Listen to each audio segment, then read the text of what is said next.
The late September afternoon hung heavy with the promise of autumn, the kind of day that usually brought Mark Rodriguez comfort after a grueling shift at the warehouse. At 35, he worked hard to build a life of stability in the Oakwood Heights neighborhood. A modest two-bedroom home meticulously maintained with a small but well-kept yard that spoke of his dedication and pride.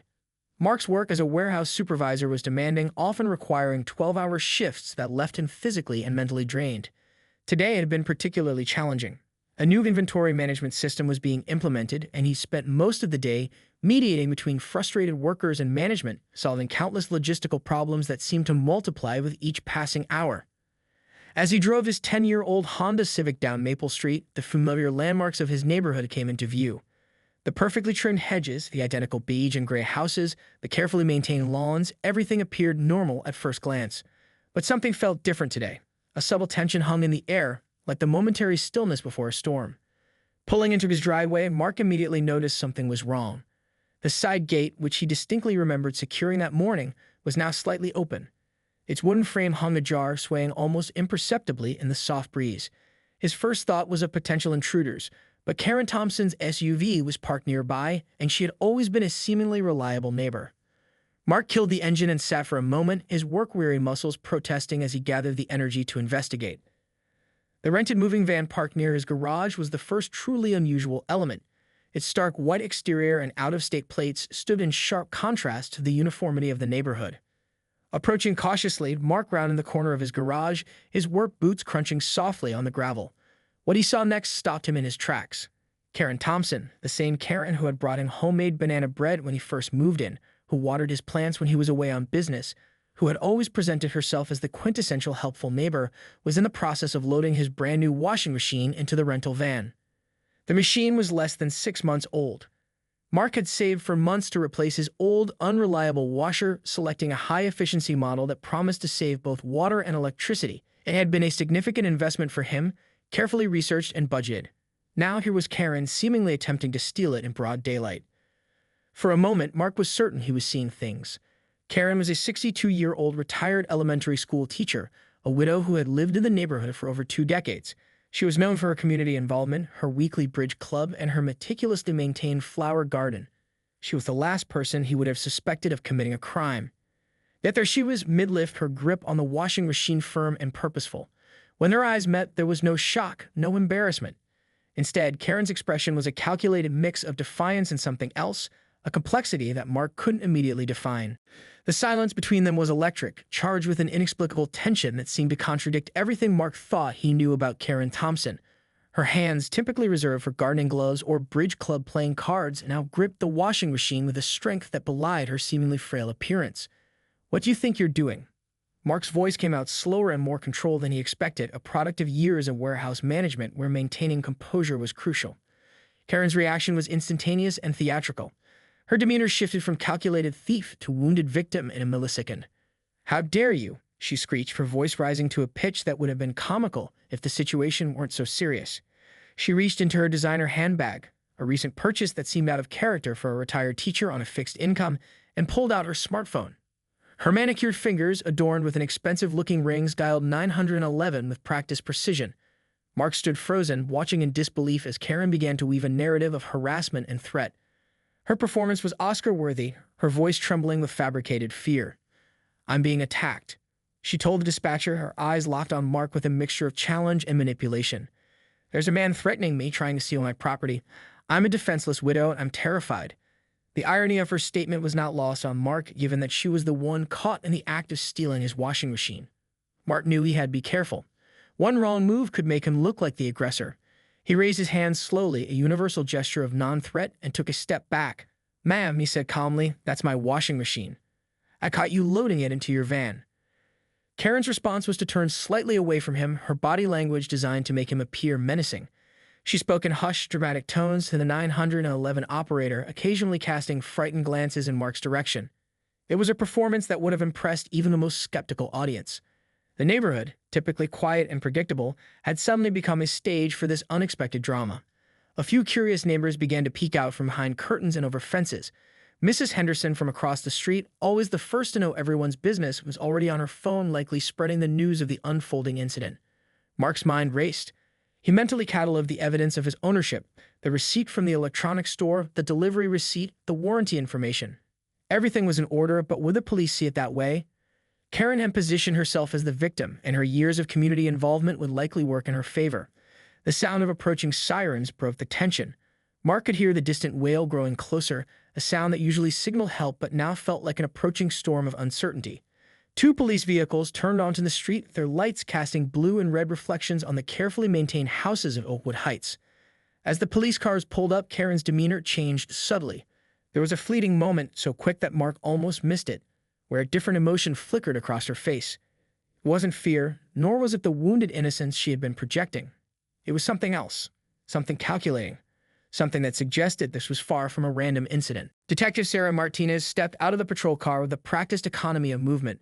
With 15 years on the force, she had developed an uncanny ability to read situations that were more complex than they appeared. Her partner, Officer Tom Riley, followed closely behind, his younger, more traditionally built frame contrasting with Martinez's lean, athletic physique. The scene was carefully choreographed. Karen positioned herself to look vulnerable, Mark standing at a measured distance, his hands still raised in a non-threatening posture. But something didn't add up. Martinez's eyes, sharp and analytical, began to scan the environment, taking in details that others might miss. "Ma'am, sir," Martinez began, her voice calm and authoritative. "I need you both to explain what's happening here." Her tone made it clear this wasn't a request, but a directive. Karen's performance continued. Her lower lip trembled, and she clutched her designer handbag closer. "This man," and she began dramatically, "was trying to assault me. I was simply moving my washing machine, and he attacked me." Mark's response was measured. "That's impossible. That's my washing machine. I purchased it 6 months ago. Here's the proof." He pulled out his phone, ready to show the purchase records and delivery information. Officer Riley began to examine the moving van. Something about its out-of-state plates caught his attention. He quietly ran the plate number through the system, a standard procedure that would prove anything but routine. Detective Martinez approached the washing machine, her trained eye noting several details. The machine was still connected to a power cord that clearly ran toward Mark's garage. She knelt down, examining the serial number, her fingers tracing the etching with professional precision. "Ma'am," Martinez addressed Karen, "can you show me the receipt for this washing machine?" A momentary flash of panic crossed Karen's eyes, so quick that anyone less observant would have missed it.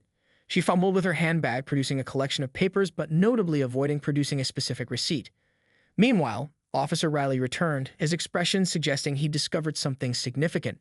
"Detective," he said quietly, "the van is registered to a rental company in another state. And there's something else." He handed her a printout that made her eyebrows raise slightly. The neighborhood had become a silent theater. Neighbors watched from windows and driveways, their curiosity palpable. Mrs. Henderson from across the street had positioned herself strategically, smartphone in hand, ready to document every moment of the unfolding drama. Mark stood quietly, his warehouse-honed patience serving him well. He understood the importance of letting professionals do their job, of not becoming emotional or defensive. Years of managing complex workplace situations had taught him the value of calm observation. Detective Martinez's questioning became more pointed. She asked Karen about the origin of the washing machine, about her plans for moving it, about her connection to the neighborhood. Each question was carefully crafted, designed to reveal inconsistencies. The more Karen spoke, the more her carefully constructed narrative began to unravel. Her answers became increasingly convoluted, her explanations more elaborate. It was like watching a house of cards begin to collapse, each additional explanation weakening the structure of her story. Something was very wrong, and Detective Martinez was determined to uncover exactly what that something was. Back at the police station, Detective Martinez spread the initial evidence across her desk. The case of Karen Thompson was far more intricate than a simple attempted theft. Her computer screen displayed a growing web of connections, red strings linking various pieces of information like a complex conspiracy map. Mark sat in the interview room, still processing the day's events. A forensic technician had taken his statement, carefully documenting every detail of his interaction with Karen. His warehouse management skills proved invaluable. He recalled precise dates, described the exact model of the washing machine, and provided serial numbers with remarkable accuracy.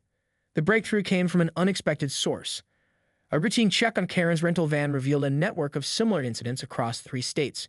Property crime units from Arizona, New Mexico, and Colorado had been tracking a sophisticated theft ring that targeted middle-class neighborhoods. The perpetrators were meticulous, focusing on high-end appliances and electronics that could be quickly resold online. Detective Martinez pulled up Karen's background.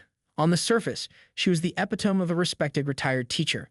40 years of teaching, active in local community organizations, a regular at the local church, and a longtime resident of Oakwood Heights. But beneath this carefully constructed facade, a different story was emerging. Financial records told a different tale. Despite her seemingly modest teacher's pension, Karen had been making significant online purchases. Luxury handbags, expensive jewelry, high-end electronics, all purchased through anonymous online marketplaces. Her bank statements showed irregular large cash deposits that didn't align with her reported income. Officer Riley discovered something even more intriguing. Karen's teaching credentials, which seemed impeccable at first glance, had subtle inconsistencies. Some of the schools she claimed to have worked at couldn't verify her employment. Her professional references were vague, her employment history filled with unexplained gaps. The forensic team was combing through the rental van. What they found went beyond a simple washing machine theft. Multiple serial numbers had been carefully removed from various electronics. Specialized equipment for wiping and resetting device identifications was discovered in a hidden compartment. This was no amateur operation. Mark learned more about the investigation during a follow-up interview. Detective Martinez explained how Karen had likely been part of a larger criminal network that operated with surgical precision. They targeted neighborhoods like Oakwood Heights, middle-class areas where residents were likely to own high-quality appliances but might not immediately notice a theft. "We've been tracking this group for months," Martinez explained. "They're not just stealing. They've created an entire infrastructure for moving stolen goods. Online marketplaces, shipping networks, even connections with legitimate electronics resellers." The most shocking revelation came from financial tracking. The cash deposits in Karen's account weren't random. They were carefully laundered payments from a sophisticated criminal enterprise. Her years of community involvement, her reputation as a beloved retired teacher, had been the perfect cover. Mark listened, struggling to reconcile the neighbor he thought he knew with this criminal mastermind. Karen Thompson, the woman who had brought him homemade cookies, who had watered his plants during his business trips, who seemed to embody the very essence of a trustworthy community member, was potentially a key player in a multi-state theft operation. As the investigation continued, one question remained: how deep did this rabbit hole go? And how many other seemingly innocent community members might be involved? The final pieces of the investigation came together during a meticulously planned operation that would expose the full extent of Karen Thompson's criminal network. Detective Martinez had spent weeks coordinating with multiple jurisdictions, carefully building a case that would stand up to the most rigorous legal scrutiny. Early on a crisp October morning, a multi-agency task force descended on Oakwood Heights. Unmarked vehicles lined the street, their occupants moving with the precision of a well-orchestrated ballet. Karen's house, a seemingly innocuous two-story colonial that had been a fixture of the neighborhood for decades, was about to reveal its darkest secrets. Mark was invited to observe from a safe distance, his warehouse supervisor's eye for detail, making him an invaluable resource to the investigation. As the tactical team approached Karen's home, he couldn't help but remember all the times she had seemed so genuinely kind, bringing over homemade banana bread, offering to collect his mail during his business trips, engaging in friendly small talk over perfectly manicured hedges. The raid was swift and calculated. Within minutes, investigators were uncovering a sophisticated operation that extended far beyond simple appliance theft. Hidden rooms revealed a complex network of computer equipment, shipping manifests, and meticulously maintained records of stolen goods. Hard drives were carefully extracted, each one potentially holding the key to understanding the full scope of the criminal enterprise. Karen Thompson, it turned out, was not just a small-time criminal. She was a linchpin in a sophisticated theft ring that had been operating with near-military precision for years. Her background as a retired teacher had provided the perfect cover, a respectable facade that allowed her to move freely, gather intelligence, and coordinate criminal activities without raising suspicion. During the raid, Karen attempted one final performance. When confronted by Detective Martinez, she tried to play the role of a confused elderly woman, her acting skills honed by years of manipulation. But the evidence was overwhelming. Multiple burner phones, encrypted communication channels, and detailed records of stolen merchandise told a story far more complex than a simple washing machine theft. The most shocking revelation came from financial records. Karen had been moving millions of dollars through a complex network of shell companies and cryptocurrency accounts.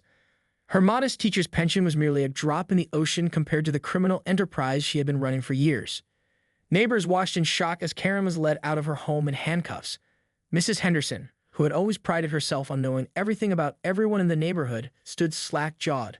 The woman she had considered a pillar of the community was now being treated like a high-profile criminal. Mark stood alongside Detective Martinez, processing the magnitude of the discovery. What had begun as a simple confrontation over a stolen washing machine had unraveled an entire criminal network that had been operating in plain sight for years. How did she manage to do this for so long? Mark asked Martinez, his voice a mixture of disbelief and fascination. The detective's response was measured. "Sometimes the best hiding place is in plain sight," she said. "People see what they want to see," and Karen Thompson was a master of creating exactly the image people wanted to believe. As Karen was placed in a secure transport vehicle, Mark realized that nothing in his neighborhood would ever be the same again. The carefully constructed veneer of suburban tranquility had been irrevocably stripped away, revealing the complex and sometimes dark realities that can lurk behind the most unassuming facades. The aftermath of Karen Thompson's arrest rippled through Oakwood Heights like a seismic event, fundamentally altering the neighborhood's sense of security and community. In the weeks following the investigation, residents grappled with a profound sense of betrayal and disbelief. Mark Rodriguez found himself at the center of an unexpected transformation. What had begun as a simple confrontation over a stolen washing machine had exposed a criminal network that stretched across multiple states. Local news outlets descended on the quiet suburban street, turning Oakwood Heights into a temporary media circus. Community meetings became a regular occurrence. The Homeowners Association, once focused on mundane issues like lawn maintenance and holiday decorations, now addressed serious questions about neighborhood safety and the nature of trust. Mark was frequently asked to speak, his calm demeanor and precise recollection of events making him an unexpected local hero. Detective Sarah Martinez continued to work with federal prosecutors, building a comprehensive case against Karen and her criminal network. The investigation revealed a sophisticated operation that had been exploiting middle-class neighborhoods for years. Multiple arrests followed, dismantling a criminal enterprise that had operated with shocking impunity. For Mark, the experience was transformative. His work as a warehouse supervisor had always required attention to detail, but this experience had shown him the importance of vigilance in unexpected areas of life. He began to volunteer with local community safety programs, sharing his story as a cautionary tale about the importance of awareness and reporting suspicious activities. The psychological impact on the neighborhood was profound. Longtime residents began to look at their community differently. Trusted neighbors were viewed with a new sense of skepticism. Mrs. Henderson, who had always prided herself on knowing everyone's business, found herself questioning everything she thought she knew about the community. Local law enforcement used the case as a training model. Detective Martinez was invited to speak at conferences, detailing how criminal networks can embed themselves in seemingly safe middle-class communities. The story of Karen Thompson became a cautionary tale about the dangers of assuming safety based on appearances. Mark's insurance company, impressed by his role in uncovering the criminal network, not only replaced his stolen washing machine but also provided additional home security upgrades. The incident had turned him into an unexpected advocate for community safety.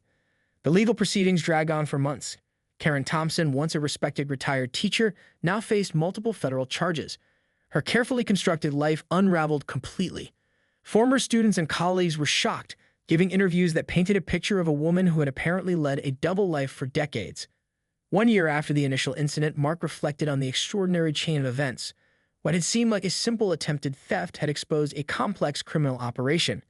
He had learned that criminals could hide in plain sight, that trust should be earned, not automatically given. During a community meeting, Mark shared his perspective. "It's not about living in fear," he told his neighbors. "It's about being aware, being observant, and being willing to speak up when something doesn't seem right." The washing machine that had started it all now sat in Mark's laundry room, a reminder of how a single moment of awareness could unravel a complex criminal network. Oakwood Heights would never be the same, but its residents had become stronger, more united, and more vigilant. As for Karen Thompson, she awaited trial, her elaborate facade completely destroyed. The community she had manipulated for years was now the very thing that had brought her to justice.